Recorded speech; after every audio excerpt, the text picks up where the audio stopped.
کہ کائنات والوں مصطفیٰ اور مصطفیٰ کے گھر والوں کی عزتوں کا محافظ میں خود ہوں.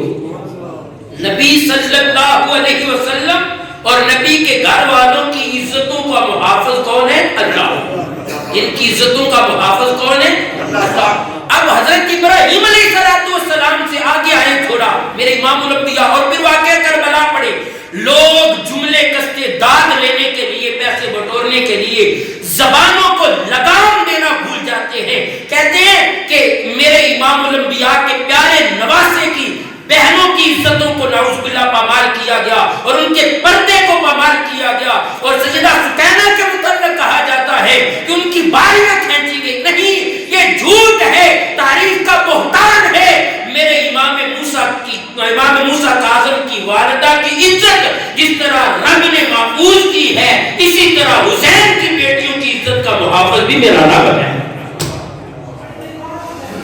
یہ ہے عصمت اہل بیت. تو یہ حمیدہ خاتون حضرت امام موسیٰ کاظم کی والدہ محترمہ ہے. حضرت امام موسیٰ کاظم کی والدہ محترمہ کا نام کیا ہے؟ حمیدہ خاتون. اور آپ کے والد محترم مجمع البحرین چھٹے امام حضرت امام جعفر الصادق رضی اللہ تعالی وعلیہ السلام. حضرت امام موسیٰ کاظم آپ کے بے شمار القابات ہیں اور یہ آپ کا نام تو کاظم ہے، آپ کا نام موسیٰ ہے، موسیٰ. تو آپ کا لقب جو ہے کاظم، اس کی وجہ میں آپ آگے جا کے لقب بیان کر کے پھر میں عرض کرتا ہوں. ایک آپ کا لقب ہے صابر، صبر کرنے والا. کیا لقب ہے؟ صابر. اس کا معنی کیا ہے؟ صبر کرنے والا. آپ تذکرہ سنیں گے تو آپ کو پتا چلے گا کتنے صابر تھے. وہ نبی کے گھر کا فرد اور صبر نہ کرے، وہ زہرا کا بیٹا اور صبر نہ کرے، یہ کہاں لکھا ہے؟ ایک آپ کا لقب ہے صالح. صالح کون ہوتا ہے؟ اللہ فرماتا ہے اِلَّا الَّذِينَ آمَنُوا وَعَمِلُوا الصَّالِحَاتِ فَلَهُمْ أَجْرٌ غَيْرُ مَمْنُونٍ. کہ وہ بندہ جو ایمان والا ہو اور عمل صالح کرے، عمل یعنی اچھا عمل کرے. اللہ فرماتا ہے وہ بندہ چاہے دنیا سے چلا جائے اس کا اجر ختم نہیں ہوتا. صالح اسے کہتے ہیں جو اچھے کام کرے، جس کی زندگی ساری کی ساری اچھے کاموں سے مزجل ہو، نیک اعمال سے، اللہ کی فرما برداری سے مزجل ہو. تو یہ آج اہل بیت کا تذکرہ جو ہو رہا ہے یہ رب کا سچا وعدہ ہے. رب کائنات نے فرمایا یہ چاہے ظاہری طور پہ دنیا میں ہو یا نہ ہو، ان کا تذکرہ تا قائم قیامت سلامت رہے گا، کیونکہ میرا وعدہ ہے فَلَهُمْ أَجْرٌ غَيْرُ مَمْنُونٍ. میں رب نے وعدہ کیا ہے میں ان کا اجر ضائع، بولو ان کا اجر ضائع نہیں کروں گا. اور صابرین کے متعلق قرآن پاک کی بے شمار آیات بینات ہیں. اللہ فرماتا ہے ان اللہ مع الصابرین. اللہ نے یہ نہیں کہا ان اللہ مع المؤمنین، میں مومنوں کے ساتھ ہوں. فرمایا میں صبر کرنے والوں کے ساتھ ہوں، میں صبر کرنے والوں کے ساتھ ہوں. یہ داستان کرب و بلا آپ سنتے ہیں اور میں تو اس نتیجہ پہ پہنچ چکا ہوں ابھی تک مطالعہ کر کر کے ایک کربلا نہیں، اہل بیت پہ بے شمار کربلائیں جن کا شمار ہی نہیں کیا جا سکتا. اگر یہ استقامت کے ساتھ کھڑے رہے ہیں تو اس کی دلیل یہ ہے کہ اللہ ان کے ساتھ ہے. اللہ بولو اللہ ان کے. آپ کا لقب ہے صابر. آپ کا لقب کیا ہے؟ ایک آپ کا تیسرا لقب ہے امین، امانت دار. مگر مشہور آپ کا لقب کاظم ہوا. اس کی وجہ حضرت امام موسیٰ کا نام موسیٰ ہے، کاظم آپ کا لقب ہے. حضرت ابراہیم حضرت کلیم اللہ حضرت موسیٰ علیہ السلام کا تذکرہ قرآن پاک میں آپ پڑھیں نا تو آپ بڑے غصے والے نبی تھے، بڑے قہار، صفت اللہ تعالیٰ کی صفت قہاری آپ پہ غالب تھی، بڑے سخت تھے آپ. مگر جناب موسیٰ حضرت امام موسیٰ کاظم جو ہیں ان کی زندگی آپ پڑھیں تو آپ معاف کرنے والے. آپ لوگوں کو میں نے جو ہے حضرت امام حسن کا تذکرہ کرتے ہوئے قرآن پاک کی آیات مبارکہ کو جو ہے بیس بنایا تھا، والکاظمین الغیظ والعافین عن الناس، کہ وہ لوگ جو لوگوں کو معاف کرتے ہیں اور لوگوں سے درگزر کرتے ہیں اور اس نے سلوک کرتے ہیں، وہ لوگ اللہ کے دوست ہوتے ہیں، وہ اللہ کے دوست ہوتے ہیں۔ یہ قرآنی صفت ہے، بلکہ رحمانی صفت ہے، لوگوں کو معاف کرنا۔ کتنا معاف کیا؟ آپ حضرت امام موسیٰ کاظم کا تذکرہ پڑھیں گے، سنیں گے تو آپ کو پتہ چلے گا کہ بندے کی عقل دنگ رہ جاتی ہے جتنی معافیاں امام موسیٰ کاظم نے دی ہیں، وہ پڑھ کے بندے کی عقل جواب دے جاتی ہے۔ حاضرین محترم، حضرت امام موسیٰ کاظم آپ کی ولادت کہاں ہوئی؟ اللہ پاک ہم سب کو مدینہ الرسول کی حاضری نصیب فرمائے، مکہ مکرمہ میں جانا نصیب فرمائے۔ مکہ اور مدینہ کے گرد و نواح میں ایک وادی ہے، مقام ابوا اسے کہتے ہیں، مقام ابوا۔ یہ مقام بڑا خاص مقام ہے۔ خاص کیوں میں نے کہا؟ سارا مدینہ ہی خاص ہے، سارا مدینہ خاص ہے۔ وہ گلیاں، وہ کوچے، وہ بازار، وہ مساجد، وہ مصطفیٰ علیہ السلام کے قدم چومنے والی مٹی کا ایک ایک ذرہ جو ہے وہ عرش اعظم سے اعلیٰ، مگر یہ مقام ابوا جو ہے یہ بڑا خاص ہے۔ کیوں خاص ہے؟ یہی وہ مقام ہے جہاں میرے نبی کی ماں آمنہ آرام فرما رہے ہیں۔ حضرت امام موسیٰ کاظم کی ولادت مقام ابوا پہ ہوئی۔ حمیدہ خاتون کے بطن پاک میں جناب موسیٰ کاظم آپ موجود ہیں، اور جب آپ کا ظہور ہوتا ہے تو حمیدہ خاتون جن کا ہسٹری آپ سن چکے ہیں وہ مقام ابوا پہ تھی، اور امام جعفر صادق کہیں دور گئے ہوئے تھے، تو حضرت امام موسیٰ کاظم نے پہلی تربیتی جو مراحل تھے وہ امام باقر یعنی اپنے دادا جان کے زیر سایہ گزارے، اور آپ نے علوم جو دینیاں ہیں، ابتدائی علوم ہیں، بلکہ سارے علوم میں کہوں گا منبع علم و حکمت حضرت امام جعفر صادق سے پڑھے، اپنے والد محترم سے پڑھے۔ اور امام جعفر صادق کے علم کے متعلق آپ سن چکے ہیں کہ آپ علوم قدیم و جدید کے ماہر تھے، اور وہی آپ نے اپنے بیٹے امام موسیٰ کاظم کو سب کچھ سکھا دیا۔ حاضرین محترم، آپ کا جو لقب مشہور ہے کاظم، یہ اتنا مشہور ہے کہ جہاں آپ کی قبر مبارکہ ہے عراق میں، اس جگہ کو بھی کاظمین کہتے ہیں، اس جگہ کو بھی کاظمین کہتے ہیں، یعنی آپ کے عفو و درگزر اور معاف کرنے والی صفت یہ نہیں کہ دوسرے معاف نہیں کرتے تھے یا دوسرے صابر نہیں تھے یا دوسرے صالح نہیں تھے، یہ سب صابر، یہ سب صالح، یہ سب امین، مگر اس ذات پہ جناب موسیٰ کی ذات پہ معاف کرنے والی صفت اتنی غالب تھی کہ آج جہاں آرام فرما رہے ہیں اس جگہ کو بھی، اس جگہ کا نام بھی کاظمین کے نام سے مشہور ہو گیا کہ یہاں وہ آرام فرما رہے ہیں جو لوگوں کو معاف کیا کرتے تھے، جہاں وہ آرام فرما ہے جو لوگوں کو معاف کیا کرتے تھے۔ حاضرین محترم، حضرت امام موسیٰ کاظم آپ کی بے شمار کرامات، بے شمار آپ کے علمی جو واقعات ہیں وہ کتابوں میں ملتی ہے، چند میں عرض کرتا ہوں۔ علم کے حوالے سے پہلی بات عرض کرتا ہوں، حضرت امام موسیٰ کاظم نے زیادہ زمانہ ہارون رشید کا پایا۔ میں غلط فہمی میں مبتلا تھا، مجھ سے دوست پوچھتے تھے کہ ہارون رشید کے متعلق آپ کیا کہتے ہیں، میں بڑا اچھا کردار تھا اس کو، مگر یہ اتنا ظالم تھا کہ اس نے بھی اہل بیت کے اس امام ساتویں امام موسیٰ کاظم پہ وہ ظلم اٹھائے ہیں کہ پڑھ پڑھ کے خدا کی قسم سامنے کتاب آنسوں سے تر ہو جاتی، اتنے ظلم کیے ہیں اس نے۔ بڑا بدبخت ترین انسان تھا، چاہے اس نے بڑے اچھے کام کیے ہیں مگر اسے کسی کام کا اجر نہیں ملے گا، چاہے وہ کوئی بھی ہو جو آل رسول کا احترام نہیں کرتا۔ وہ رات میں قرآن ختم کرے یا ہزاروں حج کرے یا نوافل کی کثرت کرے، اس کے ذمہ کوئی فرض نہ ہو، تمام فرائض سے اعلیٰ فرض ہے لا اسألکم علیہ اجرا الا المودۃ فی القربى۔ جس رب نے نماز، روزہ، حج، زکوٰۃ، دیگر فرائض ہمیں عطا فرمائے ہیں، اس رب نے یہ بھی ہم پہ فرض کیا ہے کہ یہ فرض تجھے قبولیت تک تب پہنچیں گے جب تمہارے دامن میں میرے مصطفیٰ کی آل کی محبت ہوگی، مودت ہوگی۔ اس کے بڑے اچھے تذکرے بھی ملتے ہیں مگر وہ سب ضائع ہیں۔ کیوں؟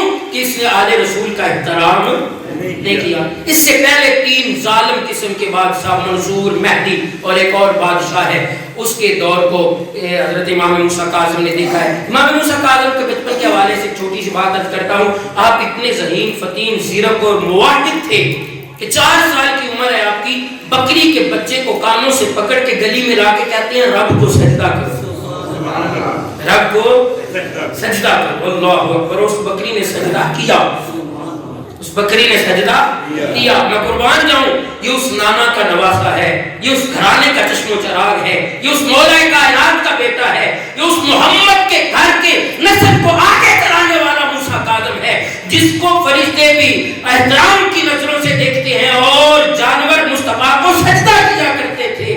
آج جانور موسیٰ کاظم کی بات کو سمجھ رہے ہیں۔ اگر کوئی بچہ آج ہم میں سے کوئی قیام کرانے کا، وہ بھینسوں گاؤں کے باڑے میں چلا جا کے خدا کو سجدہ کرو، ہم کہیں گے یہ پاگل ہو گئے۔ امام موسیٰ کاظم جناب جعفر صادق کے آنگن میں کھیلنے والا یہ امام بچپن میں 4 سال کی عمر میں جانور کو مخاطب ہو کے کہتا ہے خدا کو سجدہ کرو، اور وہ بکری خدا کو سجدہ کر رہی ہے۔ پتہ چلا یہ گھرانہ وہ ہے جس کا احترام انسان نہیں جانور بھی کرتے ہیں۔ یہ گھرانہ وہ ہے، اور پھر ہم لوگوں کو انسان کس طرح گردانے، ہم لوگوں کی کو مقام انسانیت کس طرح دیں جو لوگ آل رسول سے پیار نہیں کرتے، آل رسول کا احترام نہیں کرتے۔ میں تو کہوں گا کہ وہ جانور نہیں، جانوروں سے بھی بدترین مخلوق ہیں جو آل رسول کا احترام ہے۔ اللہ کا شکر ادا کیا کریں، رب کائنات نے ہمیں ان کی محبت عطا فرمائی، اللہ تعالیٰ نے ہمیں ان کی محبت عطا فرمائی۔ تو امام موسیٰ کاظم علیہ السلام حج پہ گئے، اور خلیفہ تو خیر کہنا ہی نہیں چاہیے، حاکم وقت ہارون رشید جو ہے وہ بھی گیا، اور یہ بنو عباس ہے تو وہ حضور علیہ السلام کے سامنے کھڑا ہو کے نا، اس میں بھی دیکھیں کتنی بے ادبی ہے۔ حضرت امام الانبیاء سرور کائنات صلی اللہ علیہ وسلم کے دربار در بار کے سامنے کھڑا ہو کے کہنے لگا السلام علیکہ یا ابن عم رسول اللہ، کہ میرے چچا کے بیٹے تجھے سلام۔ نعوذ باللہ۔ صحابہ کی زندگیاں پڑھیں، حضرت عباس بن عبد المطلب حضور کے چچا ہیں، حضور کے جب تک کلمہ نہیں نہ پڑھا کہتے ہیں محمد، جب تک کلمہ نہیں پڑھا کیا کہتے ہیں محمد بھتیجے، جو ہی کلمہ پڑھا ساتھ کہتے ہیں یا رسول اللہ۔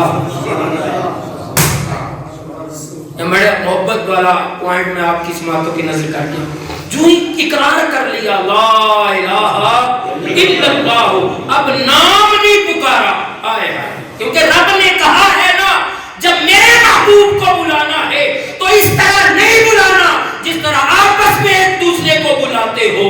جب محبوب کو بلانا ہے کبھی یا ایھا المزمل کہنا ہے، کبھی مدثر کہنا ہے، کبھی یاسین کہنا ہے، کبھی طٰہٰ کہنا ہے، کبھی مصطفیٰ کے القابات لینے ہیں۔ کائنات والوں، یہ ادب مصطفیٰ کا نام ہی تو دین ہے، اور جو مصطفیٰ کا ادب نہیں کرتا ہم اسے کیسے کہیں یہ دیندار ہے۔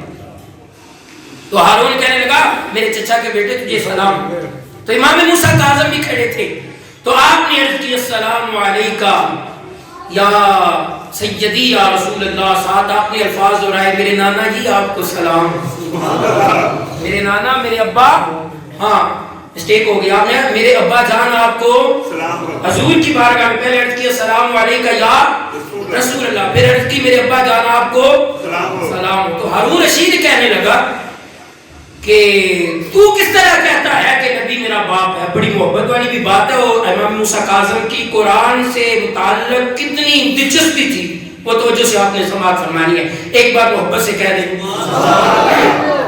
امام موسیٰ کاظم جو مخاطب ہو کے کہنے لگا تو اس طرح کہتا ہے کہ تو محمد صلی اللہ علیہ وسلم کا بیٹا ہے، حالانکہ نعوذ باللہ حضور صلی اللہ علیہ وسلم کی تو نسل کسی بیٹے سے چلی نہیں۔ اللہ اکبر۔ آپ نے فرمایا میں دلیلیں تو بڑی ہیں کیونکہ علی کا بیٹا، عقلی دلیلیں بھی دے سکتا ہوں، میں عقلی نہیں دوں گا۔ تو کہتا ہے میں قرآن جانتا ہوں، میں قرآن سے دلیل دوں گا، میں ہی مصطفیٰ کا بیٹا ہوں، میں قرآن سے دلیل دوں گا، میں ہی مصطفیٰ کا بیٹا۔ بیٹا ہوں. حضرت امام موسیٰ کاظم علیہ السلام نے قرآن پاک کی آیت مبارکہ پڑھی تو جو فرمائے محبت سے کہ آپ نے پڑھا وَمِن ذُرِّيَّتِهِ داؤد وسليمان وأيوب وموسى وهارون وكذلك نجزي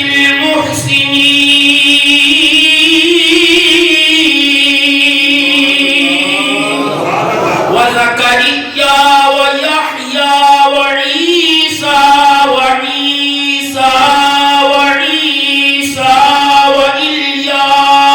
وإلياس كل من الصالحين.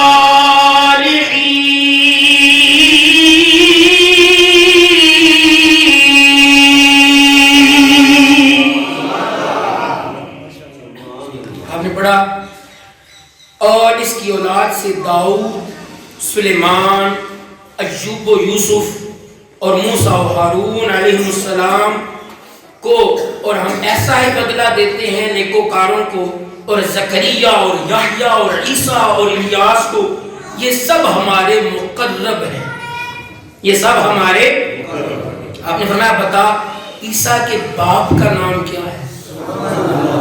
تو جو کہتا ہے کہ مصطفیٰ کی نسل بیٹوں سے نہیں چلی، بتا عیسیٰ علیہ السلام کے باپ کا نام کیا ہے؟ اللہ نے یہاں حضرت عیسیٰ علیہ السلام کو انہی کا بیٹا کہا ہے جن کا بیٹا داؤد علیہ السلام، یوب علیہ السلام، یوسف علیہ السلام، موسیٰ علیہ السلام، ہارون علیہ السلام اور دیگر انبیاء کا جہاں تذکرہ ہے.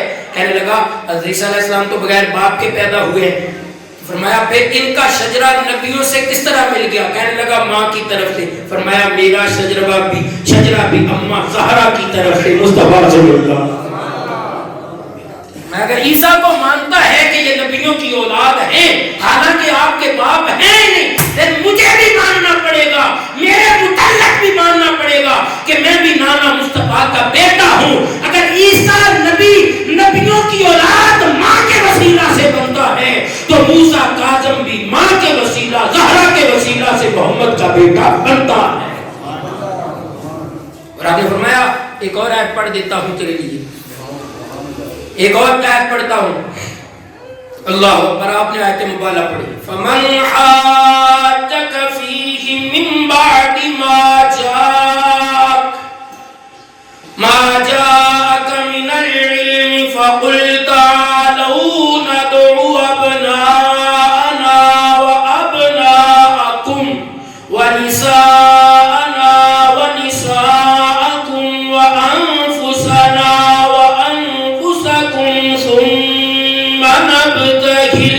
ثم نبتهل فنجعل لعنة الله على الكاذبين.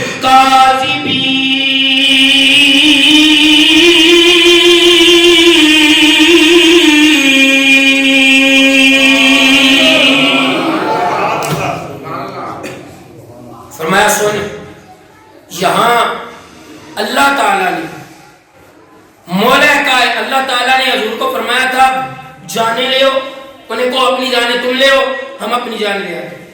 تم اپنے بیٹے لے آؤ، ہم اپنے بیٹے لے آتے. تم اپنی عورتیں لے آؤ، نساءنا اور ہم اپنی عورتیں لے گئے. اچھا آپ نے فرمایا مصطفیٰ علیہ السلام انفسنا خود ساتھ تھے، اپنی جان حضور لے کے گئے تھے، اور ابنانا بیٹے حسنین ساتھ تھے، نساءنا زہرا ساتھ تھی. بتا علی کس طرح تھی؟ تو کہتا ہے تو مصطفیٰ کا بیٹا نہیں، میرا بابا علی. کہہ دو پیار سے میرا بابا علی. موسیٰ کاظم کہتے ہیں میرا بابا علی. ہمارا دا بابا بھی مولا علی ہے، میرا بابا علی. آپ نے فرمایا کہ میرا بابا علی جان مصطفیٰ ہے، لہذا میرا بابا جان مصطفیٰ ہے، ہم بھی مصطفیٰ کے بیٹے ہیں.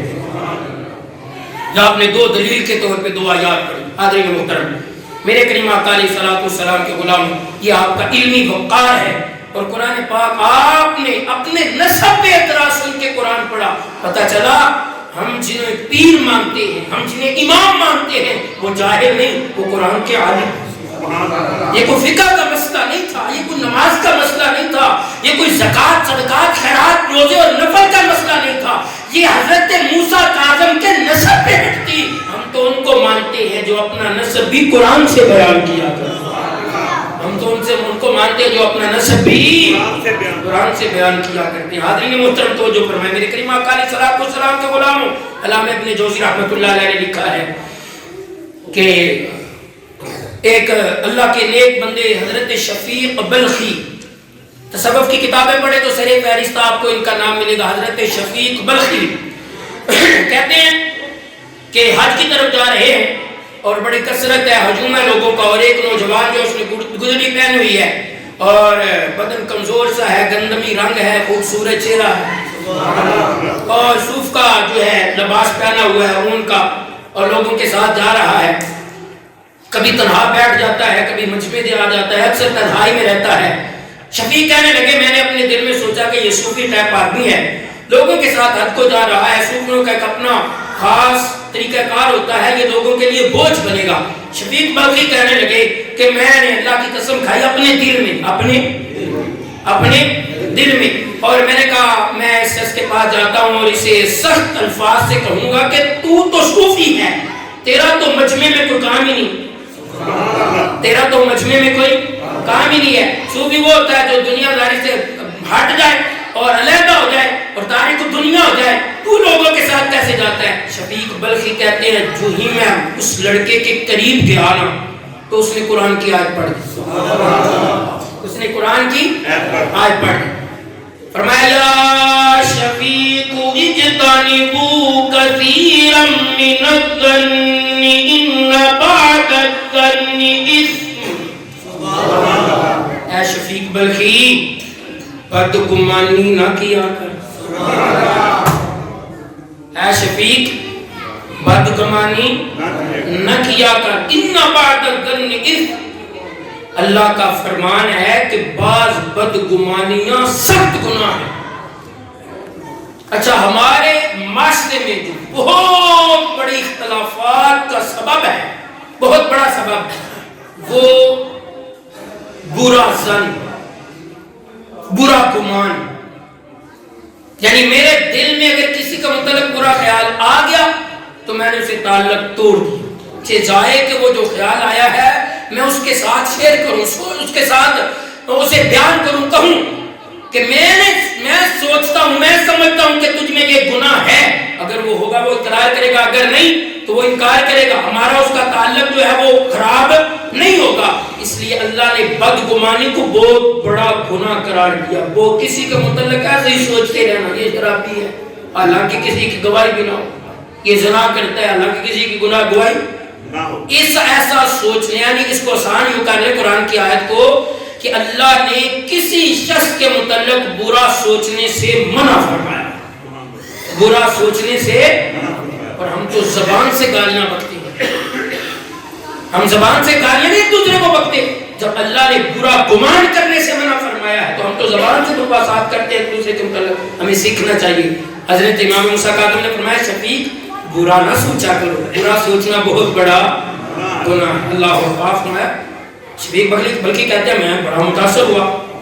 اب میں دیکھ رہا ہوں کہ وہ کبھی ادھر کبھی ادھر, تنہائی میں کبھی لوگوں میں, کبھی تنہائی میں کہنے لگے اب میں اس سے معافی مانگتا ہوں, اب میں اس سے معافی مانگتا ہوں. جناب شفیق کہتے ہیں جب میں معافی کے غرض سے, معافی کے عقیدے سے, معافی کے جو نظریے سے جناب کے قریب گیا تو آپ نے پھر قرآن کی آیت مبارکہ پڑھ دی, پھر قرآن کی آیت مبارکہ پڑھی اور میری طرف منہ کر کے کہنے لگے وَإِنِّي لَغَفَّارٌ لِمَنْ تَابَ وَآمَنَ وَعَمِلَ صَالِحًا ثُمَّ اهْتَدَىٰ.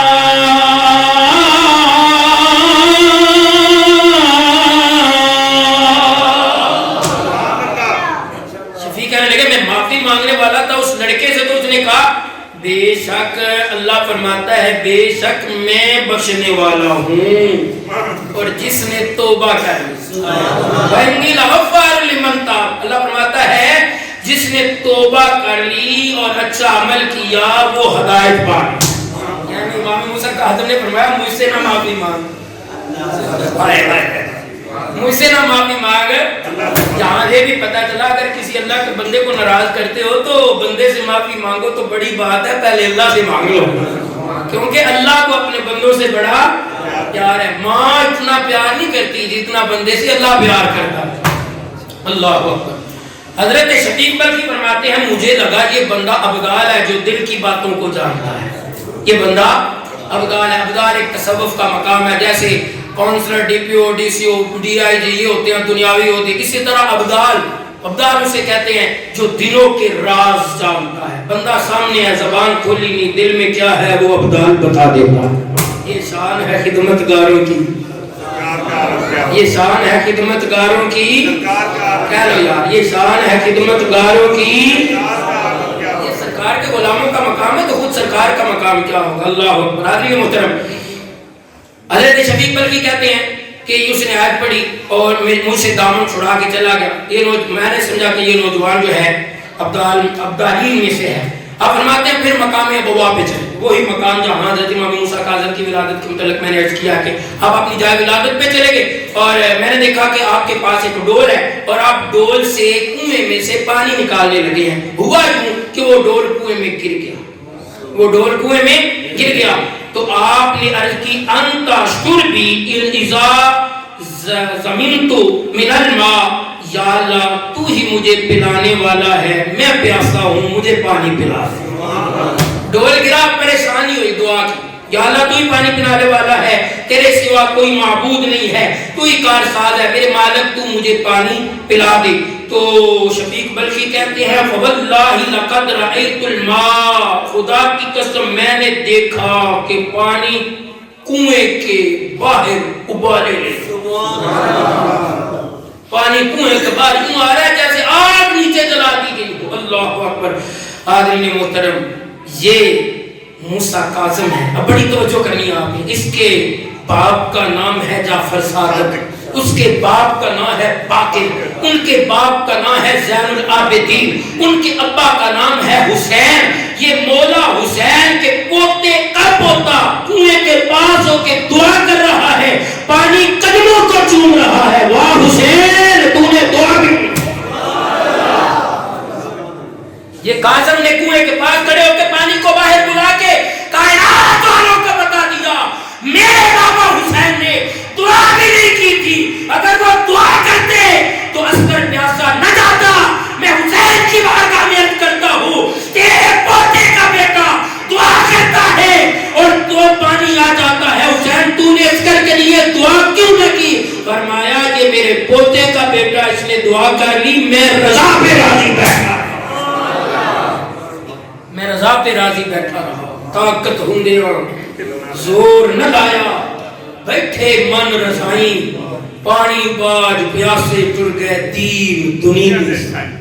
حاضرین محترم, پھر جناب موسیٰ کاظم علیہ السلام کو وہی واقعہ جو میں نے آپ کو ابتداءً سنایا ہے لاجواب ہو گیا. ہارون اس نے کہا نہیں بغداد میں لے کے آؤ اور قید کر دی گیا. اور قید خانہ کیسا تھا آپ سنیں گے, آپ کی عقل دنگ رہ جائے گی. وہاں بندہ کھڑا نہیں ہو سکتا. اور کیوں ایسے قید خانے میں رکھا کہ یہ نماز نہ پڑھ سکے, یہ نماز. اور ایک دن چھت پہ چڑھ کے دیکھ رہا ہے, کہتا ہے یہ قید خانے میں کپڑا پڑا ہے, یہ کیا ہے؟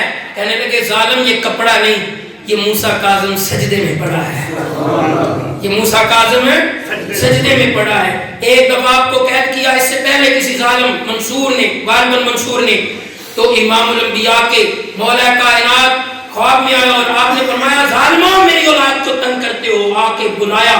اور امام موسیٰ کاظم کو کہنے لگا کہ آپ میرے خلاف خروج نے. آپ نے فرمایا ہمیں دنیا سے کیا, ہمیں دنیا سے. آپ کی زندگی کے حوالے سے ایک بڑا پیارا جملہ میں عرض کرنا بھول گیا, ابھی عرض کر دیتا ہوں. طواف کے دوران لوگ امام موسیٰ کاظم کو پاؤں چوم رہا ہے, کوئی ہاتھ چوم رہا ہے, کوئی پیشانی پہ, کوئی ادھر کوئی ادھر. تو منصور کہنے لگا یہ کیا ہے؟ فرمایا اوے چپ کر, اوے چپ کر, تو جسموں کا حاکم ہے, ہم دلوں کے حاکم ہیں. اتنا پیارا جملہ ہے. اب نے کہا چپ کر, تیری حکومت جسم پہ ہے, ہماری حکومت دل میں. لوگوں کے بولو تو صحیح, لوگوں کے دلوں پہ محبت ہوتی ہی دل میں ہے, محبت ہوتی ہی دل میں ہے. حاضرین محترم, پھر امام موسیٰ کاظم کو اس نے چھوڑا, پھر ہارون نے قید کر لیا اور اتنی صعوبتیں, اتنی تکلیفیں دی, اتنی تکلیفیں دی. قید میں بھی رکھا ہے اور کڑیاں بھی ہیں. قید میں بھی ہے, ایک بندے کو کسی کوٹری میں بند کر دیا جائے، اس کو دروازہ نہیں ہے، اس میں ہوا نہیں جاتی، اس میں روشن دان نہیں ہے، اس میں روشنی نہیں جاتی، اس کے باوجود وہ اس کمرے میں بھی بند ہے اور آپ کو کڑیاں بھی لگائی ہیں۔ آپ کو بہلول دانا کا آپ نے نام سنا ہے؟ حضرت بہلول مشہور ہو گیا، بہلول اصل لفظ بہلول ہے، بہلول آپ کا نام سنا ہے آپ نے؟ یہ بھی امام موسیٰ کاظم کے ہم نسل ہیں اور آپ ہارون کے دور حکومت میں جج تھے۔ آپ ہارون کے دور حکومت میں جج تھے اور ہارون نے کہا موسیٰ کاظم تیرے سامنے یہ دنیا کی دولت کا ڈھیر ہے۔ مبشر لقمان کا کلپ میرے موبائل میں موجود ہے، سعد رضوی کے سامنے انہوں نے کہا، یہ پچھلے دنوں کی بات ہے، بوریوں میں پیسے رکھے ہیں، بوریوں میں، بوریوں میں کہ سعد یہ لے لے۔ اس نے کہا میری اپنی ذات کا معاملہ ہوتا تو میں لے لیتا، یہ مصطفیٰ کی ختم نبوت کا معاملہ ہے، میں جوتے کی نوک پہ نہیں سمجھتا ہوں۔ خدا کا شکر ہے یہ کسی پگڑی والے نے نہیں کہا، کسی داڑھی والے نے نہیں کہا، کسی ممبر مسلح والے نے نہیں کہا، وہ مبشر لقمان نے کہا، میرے موبائل میں موجود ہے۔ اور اس نے کہا کہ یہ سچ ہے، یہ حقیقت ہے، میں جھوٹ نہیں بول رہا۔ اسی طرح بہلول جج تھا اور ان کہنے لگا بہلول تجھے میں پیسے میں تول دوں گا۔ اس نے کہا جو حق ہے میں وہ پھر بھی بول دوں گا۔ اس نے کہا تو پیسے میں تولے گا، میں حق بولوں گا۔ اس نے کہا چلا جا پھر میں تجھے جو ہے چیف جسٹس کے عہدے سے برتر کرتا ہوں۔ اس نے کہا جوتے کی نوک پہ نہیں سمجھتا۔ گیا امام موسیٰ کاظم کے پاس، آپ نے ایک لفظ بولا جیم، بعض روایتوں میں آپ نے لکھ کے پھینکا جیم۔